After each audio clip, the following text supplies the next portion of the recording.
Merci de la confiance sans cesse renouvelée à cette émission Amis des Biblies. À tous les plaisirs et pour moi de vous présenter cette émission qui va aborder un sujet peut-être qui sera un peu complexe.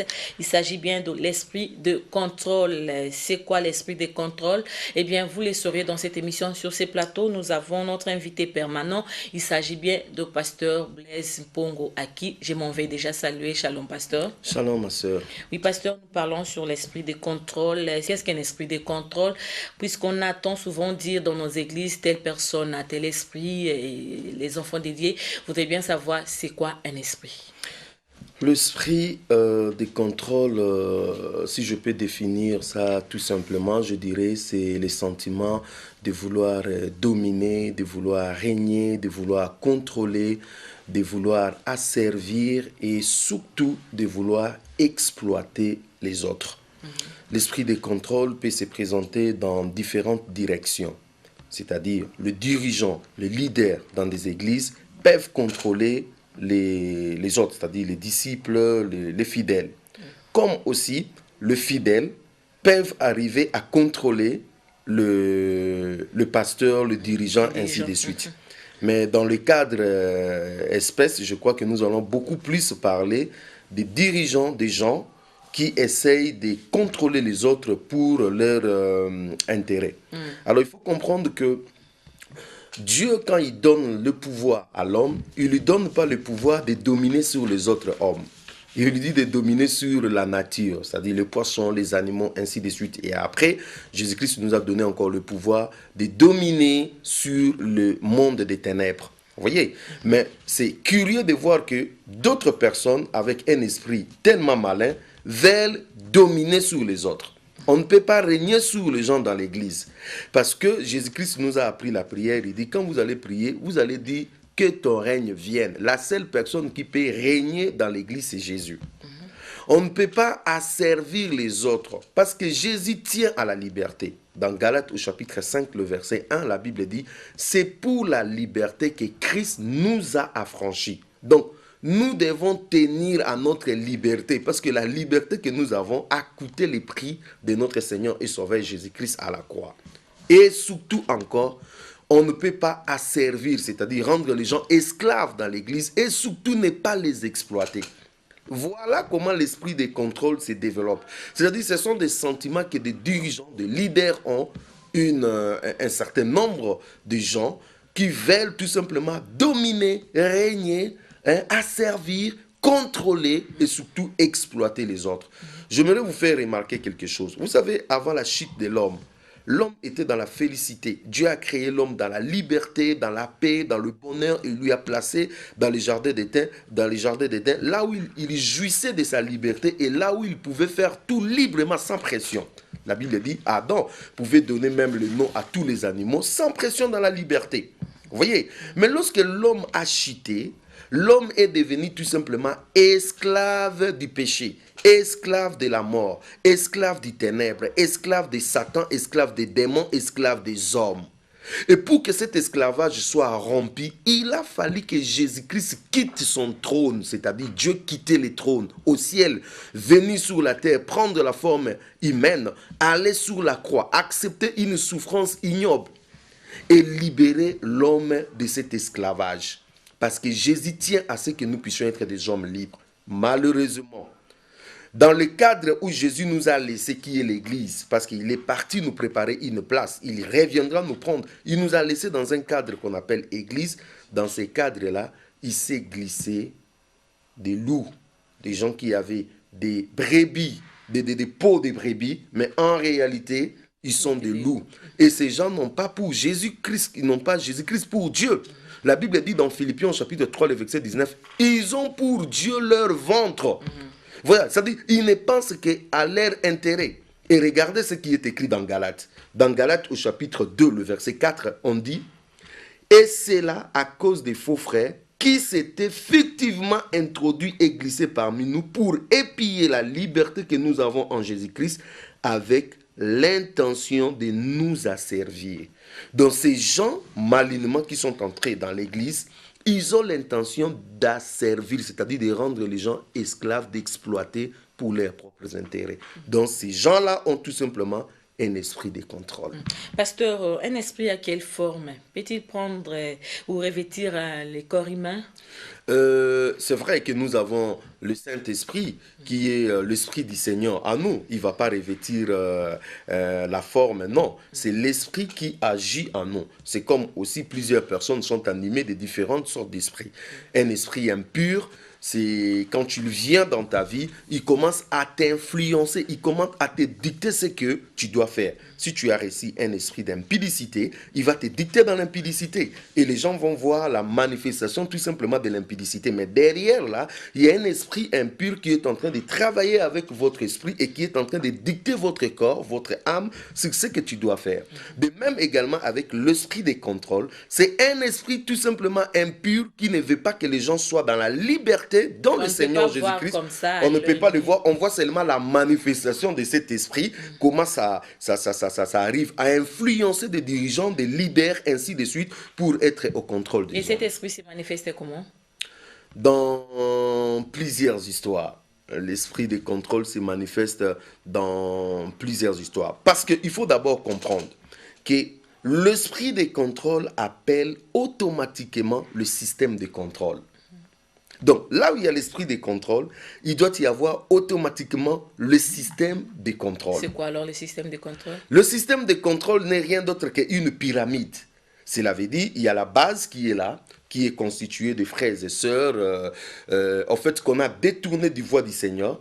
Au lieu de faire de ces frères et sœurs des disciples de Jésus, on fait de ces frères et sœurs tout simplement des fanatiques de ces pasteurs-là.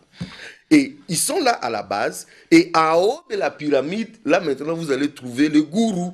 Vous allez trouver, en fait, le maximum. Vous allez trouver, en fait, le maître à penser, le manager général, donc, qu'on appelle le pasteur, je ne parle pas de tous les pasteurs, je parle de tous ces pasteurs qui sont là pour exploiter les peuples. Alors là, ils vont se retrouver au-dessus du pyramide.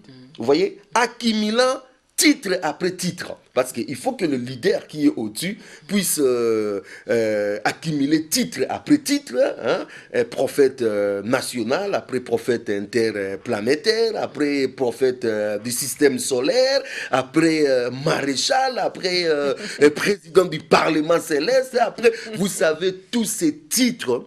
Rien, ce titre n'est rien d'autre que l'expression pour vous dire que c'est moi qui est au-dessus du pyramide. Et ça, c'est très subtil encore. C'est moi qui chapeaute. Voilà, c'est moi qui chapeaute. C'est-à-dire qu'on manifeste cet esprit de contrôle d'abord par la titromanie. Vous voyez? Et il y a encore quelque chose dans les églises aujourd'hui, on dit je suis le majeur, c'est-à-dire l'apôtre majeur, le prophète majeur, le pasteur majeur. Cela veut dire, vous êtes des mineurs, vous êtes des petits. Et moi, je suis le majeur. Donc, ça dit, on s'arrange toujours à exprimer d'une façon ou d'une autre qu'on est au-dessus des autres, en contradiction avec la parole de Dieu. Parce que la Bible nous dit, celui qui veut être le plus grand doit être serviteur des autres. Voilà pourquoi nous ne voulons pas être serviteurs des autres. Nous voulons seulement accumuler des titres, c'est-à-dire pour qu'on soit au-dessus de tout le monde. Et puis la Bible dit, même si tu guéris les gens, même si tu fais des miracles, ce n'est pas une occasion d'accumuler titre après titre, parce que la Bible dit, vous êtes des serviteurs inutiles. Qui sont des gens aujourd'hui qui peuvent dire que non, nous sommes des serviteurs inutiles? Donc vous allez vous rendre compte que d'abord, au-dessus, il y a cette pyramide, du pyramide, il y a le gourou. Et le gourou maintenant va établir ce qu'on appelle un système de contrôle. Ça passe par la surveillance. Ça passe par les ordres qu'on doit donner, les injonctions qu'on donne. Il faut bien contrôler la pyramide. Vous voyez, quand vous lisez par exemple dans Luc au chapitre 20, vous savez que Jésus-Christ était contrôlé. Attends, je lis avec vous dans Luc au chapitre 20, le verset 20. La Bible dit, ils se mirent à observer Jésus et ils envoyèrent des gens qui freignaient être justes. Dans d'autres versions, on dit, on envoyait sur lui des espions. Vous voyez, pour lui tendre des pièges et saisir de lui quelques paroles, afin de les livrer aux magistrats et à l'autorité du gouverneur. Donc, c'est comme ça s'est fait. Quand il y a l'esprit de contrôle, c'est-à-dire le leader a l'esprit de contrôle, il va se mettre au-dessus, il va accumuler titre après titre, Et ensuite, il va établir une sorte de surveillance. Ah ben, l'église sera transformée tout simplement à une agence de renseignement. Donc, tu as acheté une voiture, tu n'as pas dit au pasteur, le pasteur n'a pas dit, hein, mais il y a toujours quelqu'un qui va aller dire au pasteur, non, là, lui, il a acheté une maison, il t'a pas dit, il avait voyagé, il t'a pas dit. En fait, le pasteur devient un contrôleur, donc il doit contrôler son système. Et il va donner des injonctions, il va obliger des gens. Et c'est ce qui s'est passé aussi avec Pierre et Jean. Le religieux voulait les contrôler. Il voulait à ce qu'ils soient dans leur système de contrôle. Alors, ils vont appeler Pierre et Jean. Ils disent, bon, nous avons entendu que vous prêchez au nom de Jésus. Là. À partir d'aujourd'hui, vous ne prêcherez plus au nom de Jésus. Est-ce que vous entendez? Ok. Ils sont partis. Ils continuent à prêcher. On vient leur signaler. Vous voyez le système de surveillance. Ok. Est-ce que le souverain sacrificateur était parti voir comment Pierre prêchait? Non. Mais on les a ramené des informations par qui? Par le système. Donc, quand le système est établi, il y a des surveillants. C'est pour cela que vous voyez des gens qui sont là seulement pour ramasser des informations, amener vite au leader, au gourou, au pasteur. Ce système a-t-il des conséquences au sein de l'Église ou dans la vie d'un chrétien? Très bonne question. Eh bien, lorsque dans une église, le système de contrôle s'établit, la première des choses, les chrétiens, les disciples de Jésus, perdent leur liberté dans le Seigneur. Or, l'esprit que nous avons, c'est l'esprit de la liberté. Je ne parle pas du libertinage, c'est-à-dire on est en divagation. Non, je respecte les anciens, je respecte des ministères qui sont établis, mais ce ministère, ces anciens ne sont pas là pour dominer sur les gens, ne sont pas là pour régner sur les gens, ne sont pas là pour attirer les gens derrière eux. Ces ministères sont là pour enseigner, pour amener les gens à la perfection. Vous voyez, ces ministères sont là pour aider les autres. Ces ministères doivent être des modèles d'humilité. La Bible dit, ayez les sentiments qui étaient en Christ. Quels sont les sentiments qui étaient en Christ? C'était les sentiments d'humilité. Mais malheureusement, ce ministère ne joue plus ces rôles-là. Donc, lorsque ce ministère, ils sont maintenant animés par l'esprit des contrôles, ce qui arrive, c'est que les chrétiens perdent automatiquement la liberté que nous avons en Jésus-Christ. Regardez par exemple, la Bible dit, le Saint-Esprit va prendre Philippe, il l'amène à Samarie. Et là, il va prêcher toute la ville et toucher. Mais Philippe n'a pas demandé l'autorisation à qui que ce soit. Il était dans la liberté par le Saint-Esprit de faire ce que le Seigneur lui demandait. Mais aujourd'hui, dans nos églises, pour évangéliser, il faut aller demander l'autorisation à quelqu'un. Pour aller évangéliser, prêcher Jésus, il faut aller demander l'autorisation. Pour aller faire ceci, il faut aller... Peut-être mettre les responsables de l'église au courant. Jésus-Christ ne nous a pas dit... Jésus-Christ ne nous a pas dit... Jésus-Christ ne nous a pas dit pour aller évangéliser, il faut demander l'autorisation. Non, informer. Informer, c'est une autre chose. Ou demander l'autorisation, c'est une autre chose. Et pour évangéliser, vous n'avez pas aussi besoin d'informer à qui que ce soit. Vous êtes au travail ici. Hein, ma soeur, vous êtes au travail ici. Si vous voulez évangéliser votre frère, vous allez appeler votre pasteur, d'abord lui informer que vous voulez évangéliser. Voilà, c'est ce que je suis en train de dire. C'est-à-dire que vous êtes dans la liberté. Vous êtes dans cette liberté. On doit jouir de cette liberté. Donc, lorsque quelqu'un est dans les contrôles, tu ne peux plus rien faire si le pasteur n'a pas encore donné l'autorisation. Là, c'est un esprit de contrôle. C'est pour cela, celui qui tombe dans l'esprit de contrôle, il perd la liberté, il devient esclave des hommes. Esclave des hommes veut dire quoi? Il va chercher à plaire à son pasteur plutôt qu'à Dieu. Mais pasteur, il faut quand même qu'il y ait de l'ordre au sein de l'église. Tu peux quand même pas sortir comme ça de l'église. Toi, tu es un évangéliste et tu sors de l'église comme ça et tu vas évangéliser quelque part sans que ton responsable et ton pasteur soient au courant. De toutes les façons, c'est pour cela que les choses ne vont... On est stagnant parce que nous sommes bornés dans nos églises. Nous avons tous reçu déjà l'ordre d'aller évangéliser. Nous avons reçu le pouvoir, le mandat tous de prier pour les malades et les malades seront guéris. Celui qui nous a donné cet ordre-là, c'est Jésus. Vous n'avez plus besoin que quelqu'un vous donne une autorisation X. Je ne dis pas que de remettre en cause les responsables de l'église qui sont là. C'est-à-dire, nous voyons par exemple avec Philippe, il a évangélisé librement avec le Seigneur. Mais quand les gens ont été gagnés, il est retourné vers les apôtres pour que les apôtres fassent le boulot, le travail qui est resté. Donc chacun a ses limites. Pour aller évangéliser, vous n'avez pas besoin de demander autorisation à qui que ce soit. Mais quand quelque chose va commencer, peut-être vous pouvez retourner maintenant auprès de ceux qui sont plus expérimentés de faire le travail. Mais vous n'avez pas besoin, ton frère ou ton père, ta mère est malade à la maison, tu ne veux pas prier pour eux, tu dois d'abord avoir l'autorisation de ton pasteur au moment où Jésus t'a déjà donné les pouvoirs de guérir. C'est ça les problèmes que nous avons. C'est des choses différentes, et la prière et l'évangélisation. Ben oui, l'évangélisation, vous devez évangéliser chaque jour. Prêcher la parole de Dieu est un devoir indispensable pour tout enfant de Dieu. Pourquoi nous ne le faisons pas? Pourquoi tout autour de nous, nous n'annonçons pas la parole de Dieu? Vous attendez que les pasteurs vous disent, voilà, il faut aller demander l'autorisation. Mais non, il n'y a pas autorisation. Jésus-Christ nous a déjà donné, il dit, allez, faites de toutes les nations mes disciples. Prêchez la parole de Dieu. Que l'occasion soit favorable ou non, annoncez Jésus. Eh bien, on est tellement dans l'esprit de contrôle, on est tellement contrôlé que, avant même d'évangéliser ton ami, tu dois appeler les pasteurs, j'ai besoin. Ça, c'est l'esprit de contrôle. Les chrétiens ne savent pas par où commencer. Je ne sais pas prêcher. Et comment je vais commencer pour prêcher les gens qui sont à côté de moi? Si vous ne connaissez pas comment prêcher, cela veut dire que vous êtes mal enseigné. La première des choses, la Bible dit, le Saint-Esprit survenant sur vous, vous serez mes témoins. Le premier devoir d'un enfant de Dieu, c'est être témoin de Jésus. Témoin veut dire quoi? Parler de ce que vous avez vu, de ce que vous avez entendu et de ce que vous avez vécu. Qu'est-ce que Jésus a fait dans votre vie? C'est ça ce que vous allez partager avec votre frère, avec votre soeur. Vous n'avez pas besoin d'une autre chose. C'est lui qui ne sait pas évangéliser, c'est lui qui ne sait pas partager ce que le Seigneur Jésus a fait dans sa vie avec une autre personne. Il est soit mal enseigné ou il ne connaît pas le Seigneur. Il y a un problème. Il y a un problème.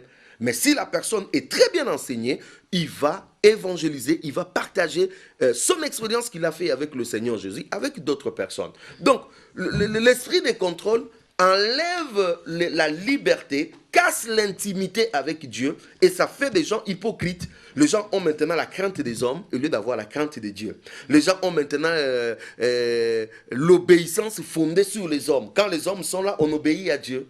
On veut pleurer aux gens. Vous voyez, c'est pour ça que vous voyez dans bien des églises, quand le pasteur part aux États-Unis, tout le monde aussi prend un petit repos, parce que le pasteur n'est pas là.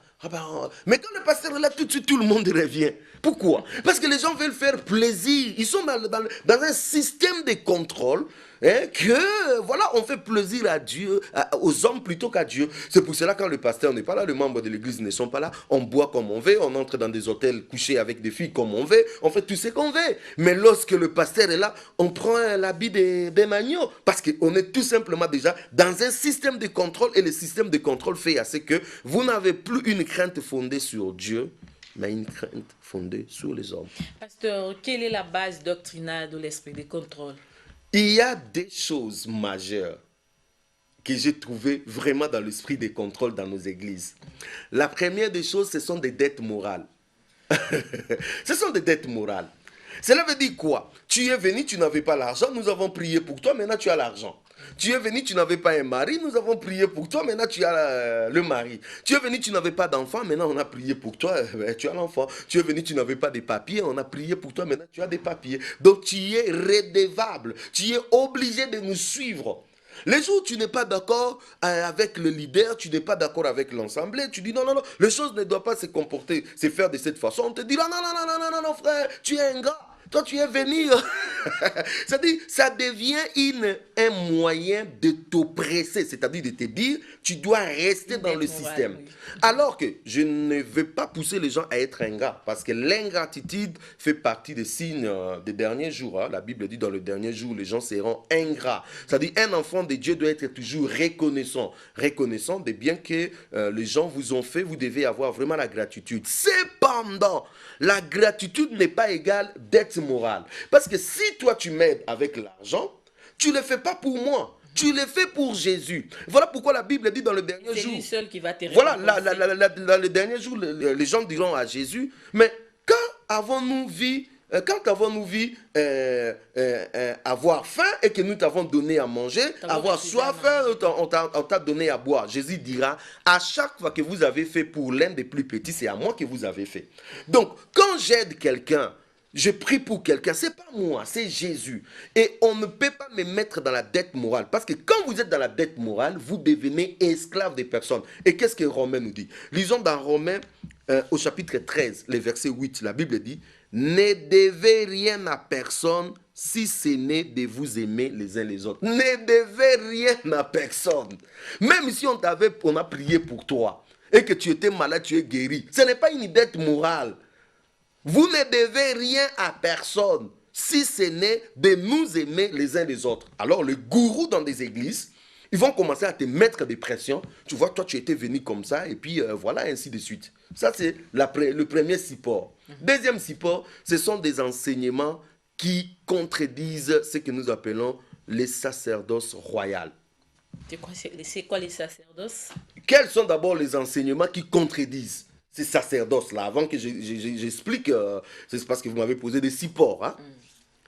Vous entendrez des gens qui vous disent, amenez les enveloppes, vous allez entrer dans mon alliance.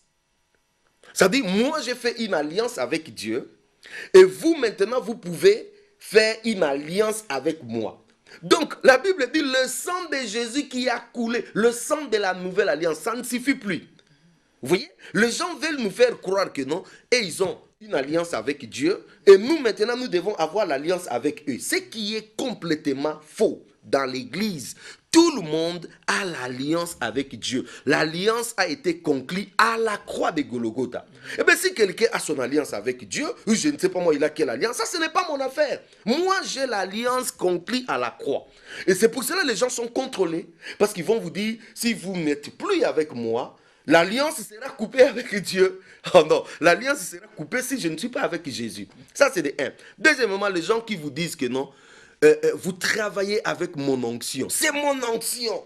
Oh, c'est en contradiction avec la parole. C'est moi qui ai la vision. Oui, c'est moi. C'est non. La vision, c'est une autre chose. Mais tu travailles avec mon onction. Je ne peux pas travailler avec ton onction. C'est Dieu qui nous a donné l'onction. Il a dit, vous recevrez une puissance, le Saint-Esprit survenant sur vous et vous serez mes témoins. C'est Dieu qui nous a oint de son esprit.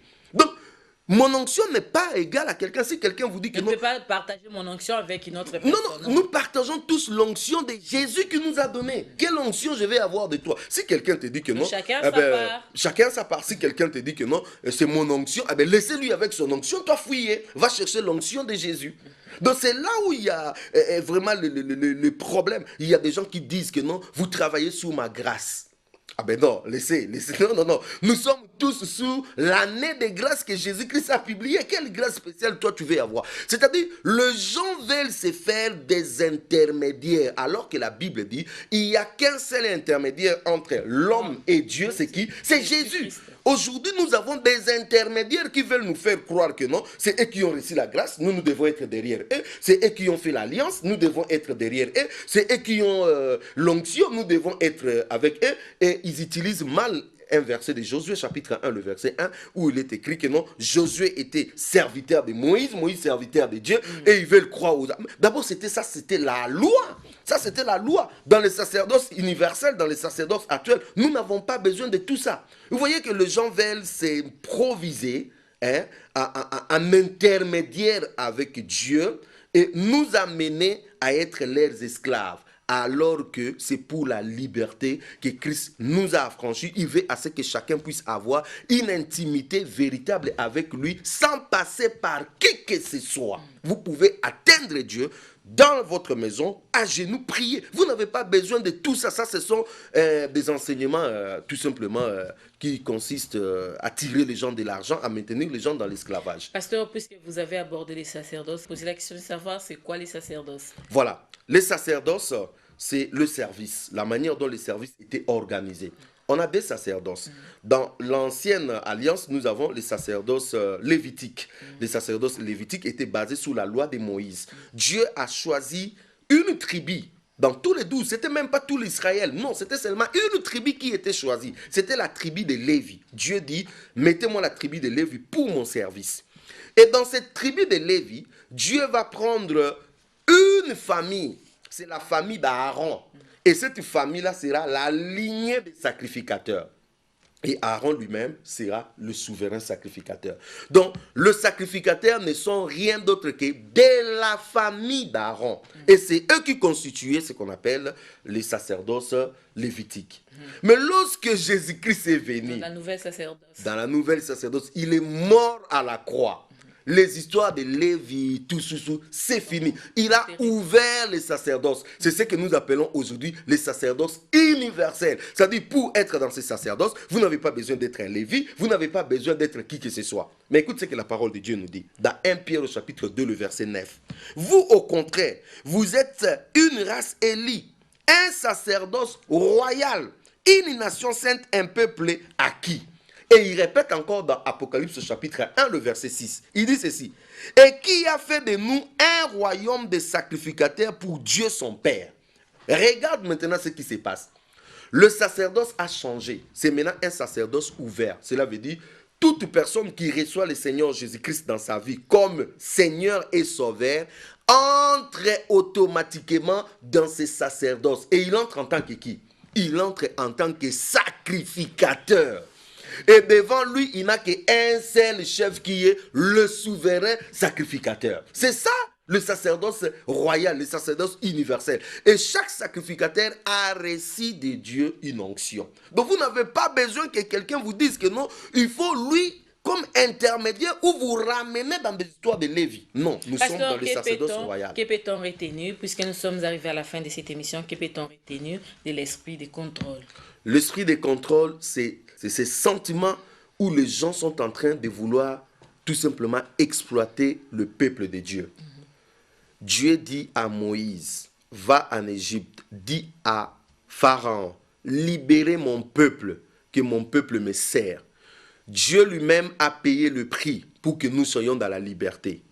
Il faudrait que nous ne puissions pas retenir le peuple de Dieu dans l'esclavage pour nos propres intérêts. Donc, il faut à ce que nous soyons libérés. Si vous êtes dans une église où vous voyez que non, le système de contrôle est établi, il faut quitter cette église, il faut fuir. Il faut que les chrétiens soient dans leur liberté. Je ne dis pas que liberté égale libertinage. Non, il y a des anciens, il y a des dirigeants que Dieu a établis dans les églises, nous devons les respecter. Mais cela ne veut pas dire que ces gens dominent sur nous, contrôlent sur nous jusqu'à ce qu'on commence à s'agenouiller devant eux, on commence à chanter pour eux, on commence à leur prendre comme de Dieu et surtout, ils deviennent des intermédiaires entre nous et Dieu. Eh bien, si nous sommes dans des histoires comme ça et que nous ne prenons pas garde, à la fin des temps, et nous, et ceux qui sont dans la tête de ces pyramides de contrôle, les gens iront tout simplement en enfer. Merci beaucoup, pasteur. Voilà, donc il faut tout simplement quitter une église où l'esprit de contrôle règne. Voilà, bien chers téléspectateurs de l'émission Biblia, bien-aimés dans les Seigneurs, vous avez suivi cette émission avec attention, je le pense. Merci beaucoup à vous tous, que Dieu vous bénisse. Au revoir.